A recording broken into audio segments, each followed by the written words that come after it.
অমলে 10,000 টাকা বছরে 5% সুদের ধার নিল, সে মাসে কত টাকা সুদ দিবে? এই হিসাবের অঙ্ক করতে গেলে প্রথম বছরের সুদ বার করতে হবে এবং ওই যে 5% টাকা 5% সুদ যেটা আছে বছরে, এটাকে প্রথমে সাজিয়ে লিখতে হবে। যেমন 100 টাকার 1 বছরের সুদ হয় 5 টাকা।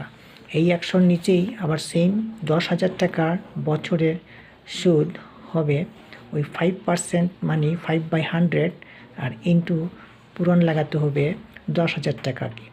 এবং এইটা কাটাকাটি করার পরে পাওয়া যাচ্ছে 500 টাকা। টাকা লিখতে হবে, টাকা লেখো 500 টাকা, এবং 500 টাকা বছরের সুদ বলছে।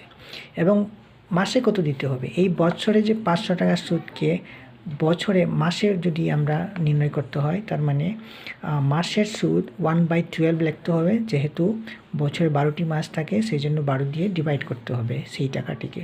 সেই জন্য 1/12 পূরণ 500 টাকাকে এইভাবে সাজিয়ে লেখে কাটাকাটি করার পরে উত্তর পাওয়া যায় 125/3।